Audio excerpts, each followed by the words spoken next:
विपक्ष को 50 से देख रहा हूँ, अर्ली 60 से पूरा याद है। विपक्ष इतना निगेटिव, इतना एंटी नेशनल कभी नहीं होता था। विपक्ष हमेशा जो भी होता था, वाजपेयी जी इंदिरा गांधी की प्रशंसा करते थे बांग्लादेश वार में, और बहुत सारे अपोजिशन के नेता थे, वो मिल के काम करते थे। एस.एम. बनर्जी हों, मीनू मसानी हों, लोहिया जी हों, मिल के काम करते थे और नेशनल इंटरेस्ट में सपोर्ट भी करते थे कांग्रेस को।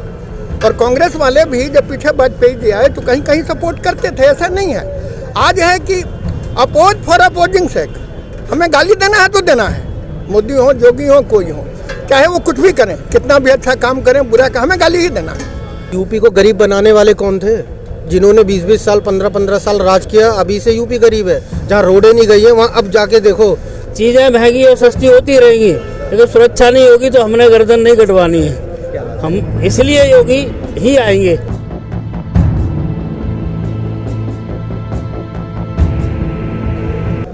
नमस्कार, मैं हूं अभिनव राज, क्राइम वीक न्यूज़ में आपका स्वागत करता हूं।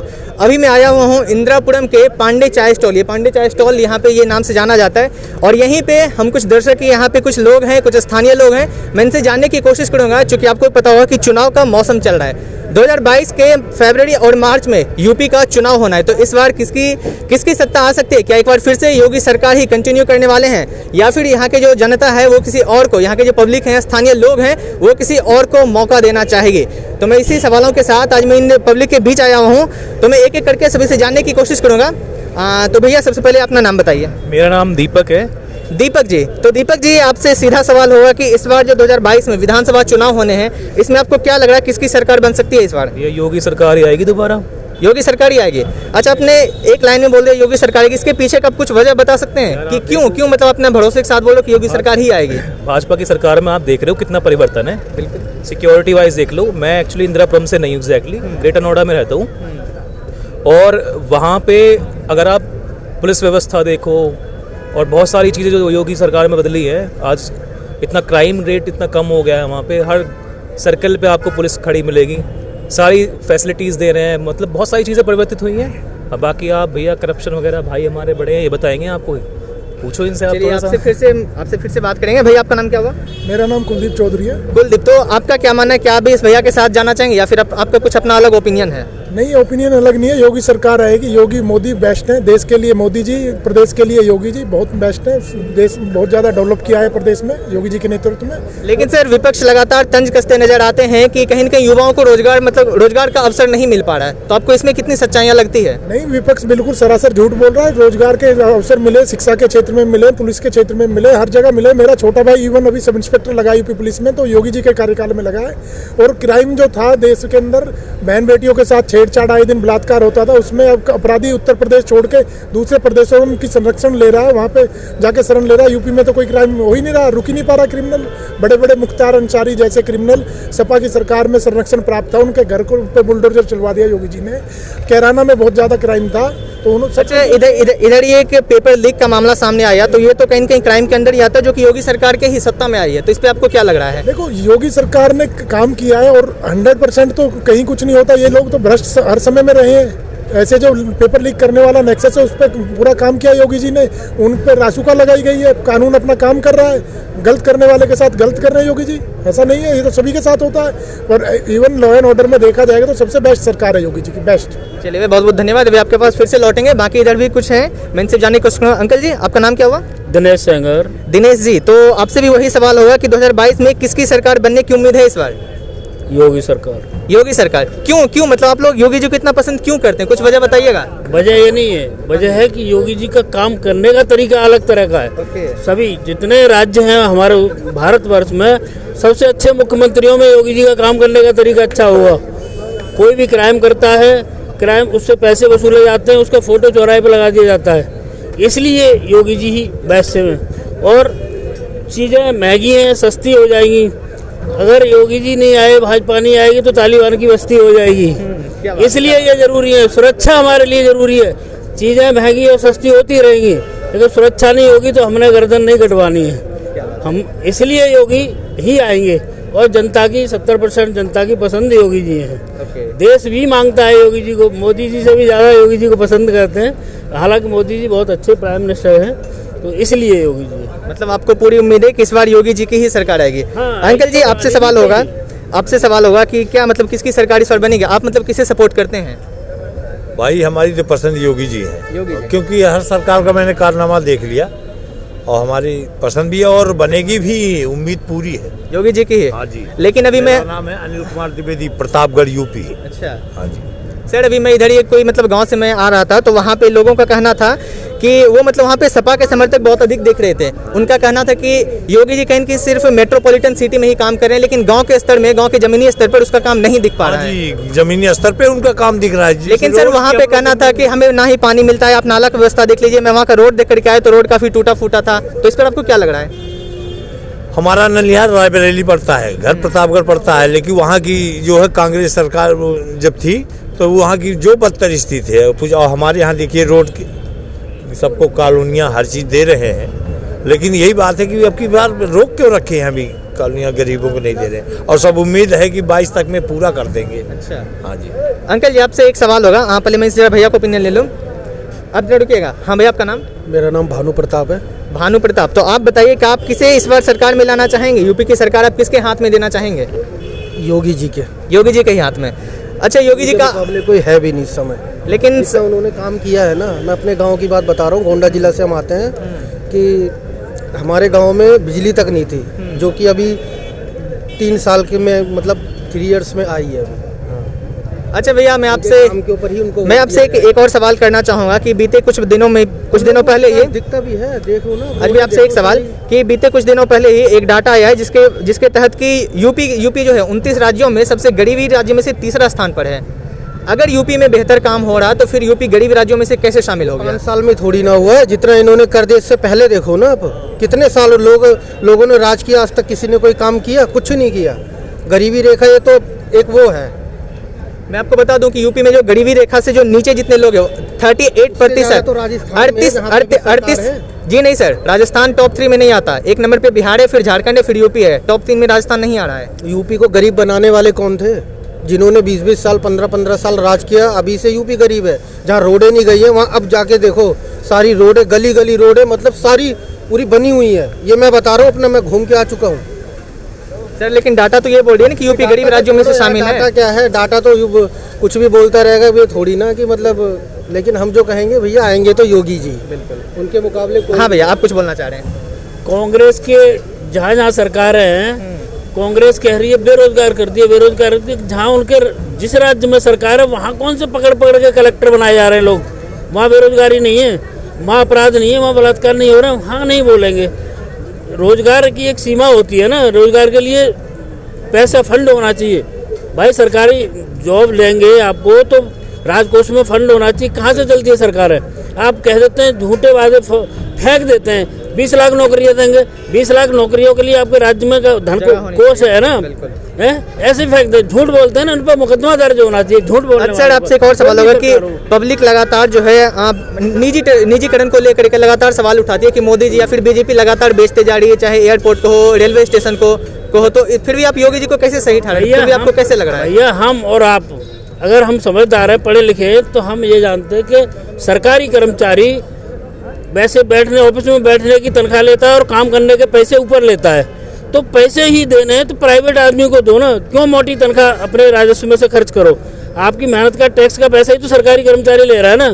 पुलिस वाला हो चाहे कोई भी बाबू हो, किसी भी विभाग में जाओ, पैसे आपको देने ही पड़ते हैं। और काम में भी हफ्तों घुमाएगा, तुमको हफ्तों घुमाएगा अगर पैसे नहीं जाएंगे जब तक। इसलिए प्राइवेट से करवाओ, तुरंत होता है काम। पैसे लेकिन सर जो सरकारी प्राइवेटाइजेशन बहुत अच्छा है। स्टेट बैंक ऑफ इंडिया इतना करप्ट बैंक है, जाओ अभी खाना खा रहे हैं, अभी टाइम नहीं है, अभी कंप्यूटर खराब हो गया है, क्या मतलब? और HDFC प्राइवेट बैंक में किसी में भी चले जाओ, तत्काल जाओ विंडो पे, हाँ सर बताइए सर, 1 मिनट में काम होता है। तो क्यों नहीं प्राइवेटाइजेशन होना चाहिए?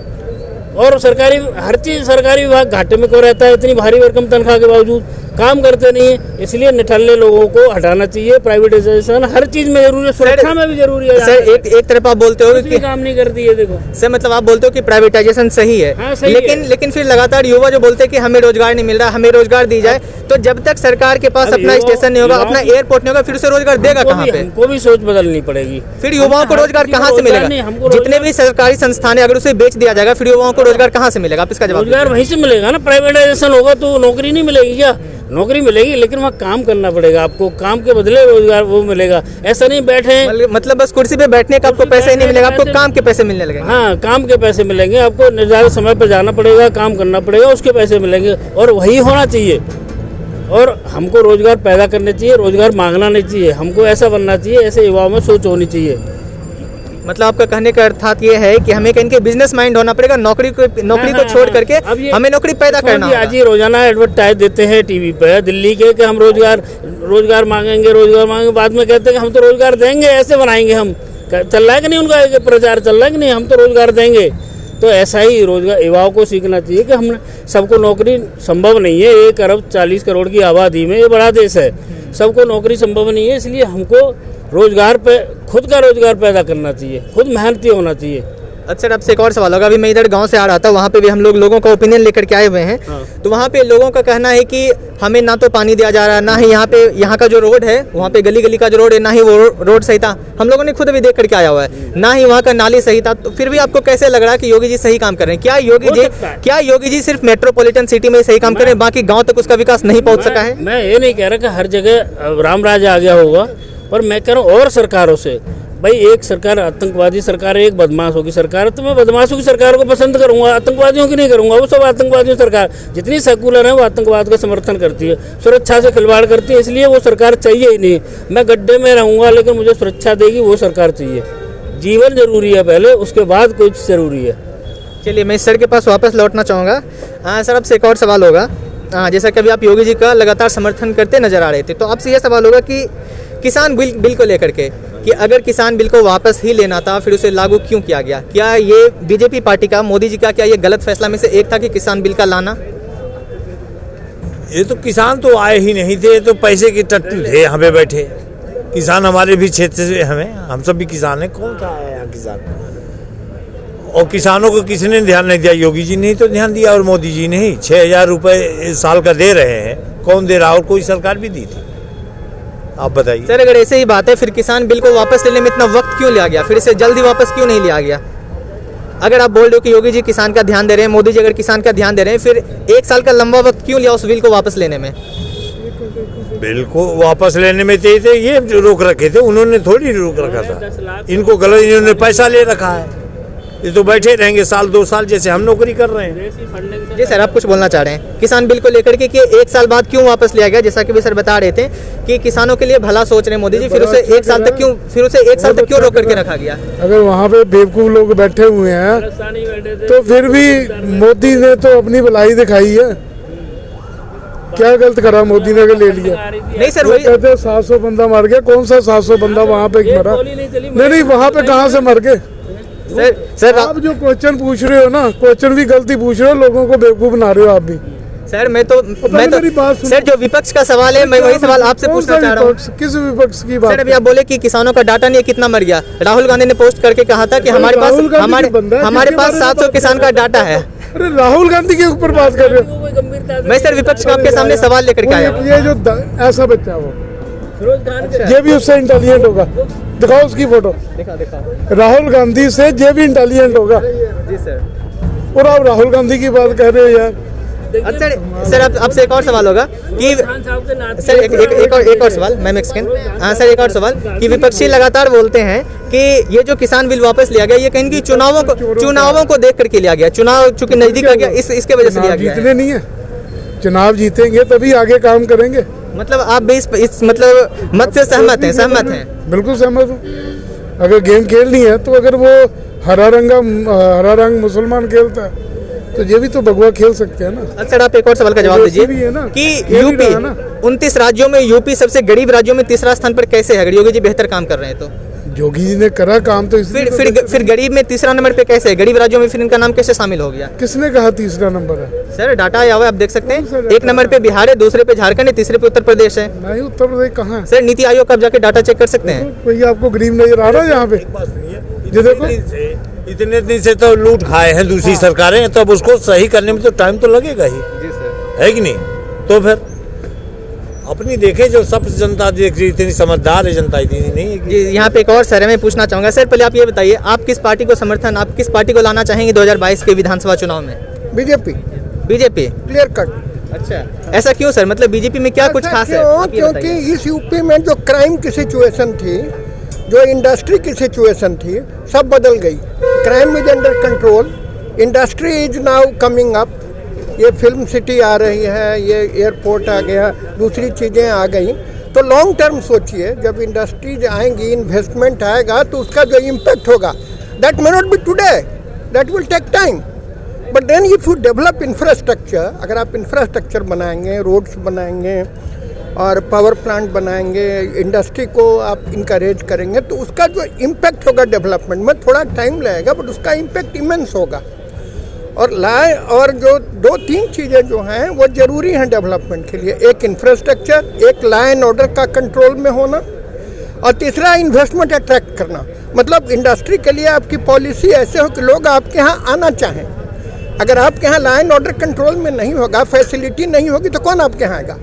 स्टेट्स में कंपटीशन है, नहीं स्टेट्स में कंपटीशन है, जो बेटर फैसिलिटी देगा उसके यहाँ लोग जाएंगे। आप देंगे तो आपके यहाँ आएगा, आप नहीं देंगे तो आंध्रा चला जाएगा, आपके यहाँ क्यों आएगा? तो ये जो हो रहा है, या जो पाइपलाइन में है, this augurs very well for the future, ये भविष्य के लिए बहुत अच्छा है। That's why I would like to support the BJP. जी सर, मैं आज आपके इस बात से बिल्कुल सहमत हूँ, चूँकि योगी जी के इस 5 साल के कार्यकाल में उन्होंने कई सारे बेहतर काम किए। जैसे मैं आपको कुछ डाटा बताना चाहूँगा कि यूपी के अंदर भी सबसे अधिक इंटरनेशनल एयरपोर्ट है, जो कि 5 एयरपोर्ट है, वो यूपी के ही अंदर है, 29 राज्यों में।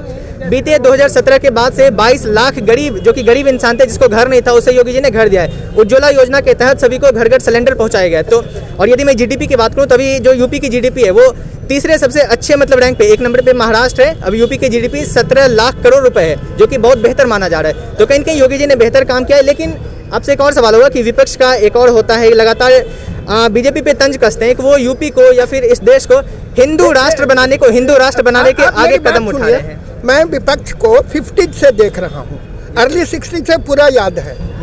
विपक्ष इतना निगेटिव, इतना एंटी नेशनल कभी नहीं होता था। विपक्ष हमेशा जो भी होता था, वाजपेयी जी इंदिरा गांधी की प्रशंसा करते थे बांग्लादेश वार में, और बहुत सारे अपोजिशन के नेता थे, वो मिल के काम करते थे। SM बनर्जी हों, मीनू मसानी हों, लोहिया जी हों, मिल के काम करते थे और नेशनल इंटरेस्ट में सपोर्ट भी करते थे कांग्रेस को। और कांग्रेस वाले भी जब पीछे वाजपेयी जी आए तो कहीं कहीं सपोर्ट करते थे, ऐसा नहीं है। आज है कि अपोज फॉर अपोजिंग सेक, हमें गाली देना है तो देना है, मोदी हो, जोगी हो, कोई हो, चाहे वो कुछ भी करें, कितना भी अच्छा काम करें, बुरा का हमें गाली ही देना है।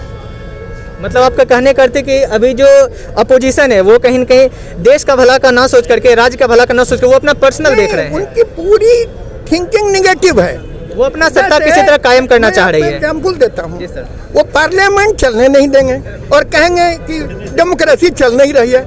अरे भाई तुम MP हो, तुम बोलोगे नहीं, बोलो, क्वेश्चन है तो पूछो, क्रिटिसाइज करो गवर्नमेंट को, लेकिन तुम गवर्नमेंट को चलने नहीं, पार्लियामेंट को चलने नहीं दोगे। स्पीकर को बोलेगा मेरे डेमोक्रेटिक राइट्स का हनन हो रहा है। हनन तो आप जनता के पैसे का कर रहे हो।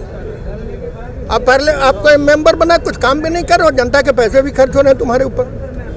तो आप इमरजेंसी मैंने देखी है, आपने नहीं देखी ना, कितनों की नौकरी गई, कितने लोग मरे। हम लोग डर के रहते थे, हम लोग किसी पार्टी के गवर्नमेंट ऑफिसर थे, डर के रखे। एक आदमी गलती से कह दे कि ये वो आनंद मार्ग RSS का है, तो आपकी नौकरी गई और आप जेल में, और आपका सारा रिकॉर्ड एक्सीलेंट वर्क का पानी में। आज वही लोग कह रहे हैं इमरजेंसी है। कहाँ इमरजेंसी है, दिखाओ जरा, खुला गाली दे रहे हो। हम लोग तो 2 साल इतने डर के रहे हैं इमरजेंसी में कि आपको बता नहीं सकते। हमारे कितने फ्रेंड्स रिलेटिव की नौकरी गई, परिवार बर्बाद हुआ। I have seen all that. ये लोग कहते हैं कि अभी तो जी देश में आपातकाल हो गया और ये हो गया। तुम सारी बदमाशी करो और आपातकाल हो गया। कहाँ से आपातकाल हो गया? मोदी जी ने आखिरी दिन एक अपना भाषण के दौरान उसने कहा था योगी है उपयोगी। उनका ये स्टेटमेंट काफी वायरल है, तो इस पे आपको क्या करना है? योगी है उपयोगी, यूपी योगी। उपयोगी मतलब वो प्रदेश के लिए अच्छा काम कर रहे हैं, और अच्छा काम करने का एक कारण ये भी है कि इनको किसी फैमिली को, अपनी फैमिली को आगे नहीं बढ़ाना है। वो किसी बेटे को क्योंकि उनका कोई फैमिली तो है नहीं जिनके लिए वो कमाएंगे, है ना। हाँ, तो इसलिए उनका कोई पर्सनल इंटरेस्ट नहीं है। तो जो कर रहे हैं वो प्रदेश के, गलतियां भी हो सकती हैं, गलतियां सबसे होती हैं, but overall he is doing very well. और इसका उल्टा सोचिए, वो हैं ठीक है, वो ना रहेंगे तो क्या होगा ये सोच लीजिए आप। चलिए अंकल जी, बहुत बहुत धन्यवाद। और मैं अभी यहाँ पे आया हुआ हूँ इंदिरापुरम का ये जगह है पांडे चाय स्टॉल। यहाँ पे हमने लोगों से जानने की कोशिश की और लोग यहाँ पे लगातार कहीं न कहीं योगी जी को ही समर्थन करते नजर आ रहे थे। मैंने जिनसे भी जानने की कोशिश की सभी यही बोल रहे थे कि इस बार भी योगी जी की ही सरकार बनेंगे। तो यहाँ पे मैं लोगों से सवाल जवाब कर रहा था। लोगों को कहना था कि इस बार भी योगी सरकार ही आएंगे। लोग यहाँ पे योगी जी के लगातार जो कि उनके द्वारा अच्छे काम किए गए, जो कि डेवलपमेंट के कार्य जो कि यूपी में किए गए थे, उनका भी उन्होंने खुलासा किया, उनके बारे में भी उन्होंने काफ़ी डिटेल में जानकारी दी। और कुछ यहाँ पे अनुभवी लोग भी थे जो कि जबकि कांग्रेस की सरकार थी उन समय का भी जिक्र किया कि उस समय कैसी स्थितियाँ थी इस देश में, इस प्रदेश में, लेकिन अभी वो स्थितियाँ उस स्थिति में काफ़ी सुधार हुए हैं। कैमरामैन शशांक शेखर के साथ मैं अभी नवराज, धन्यवाद।